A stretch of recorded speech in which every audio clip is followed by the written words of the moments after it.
best pitch for a cold call is not to pitch. And here's what I mean.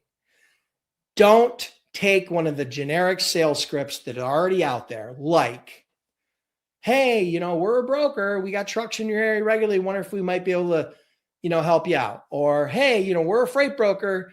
I think we might be able to save you some money. Could we quote some of your lanes? Or, hey, whatever those generic, there's 3 or 4 generic cold call scripts out there that you'll see flying around the internet, downloadable on the internet, and different courses. And most of them are just total garbage bullshit. Okay. So the key is you have to learn to be different. Be different. If you sound just like every other broker that's called them in the last 3, 5, 10, 20 days, okay, in the last month or two, you're going to get treated just like everybody else. You're going to get the Heisman, okay? You're going to get hung up on. You're going to get an instant rejection. You're going to run into a lot of friction.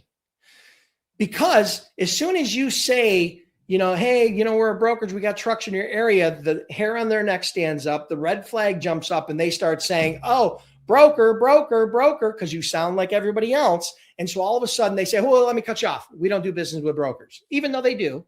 Or, oh, whoa. We're happy with our current providers. So you're going to get very quickly, you're going to get a lot of friction. You're going to get rejections because they recognize that pattern and they've been conditioned to give you a rejection. All right. But if you sound different, so I'll relate this back to the last question, one of the last questions we had. If you gather sales intelligence about that prospect and you leverage that sales intelligence and it's relevant and contextual, and you use that as a part of your intro to start a dialogue,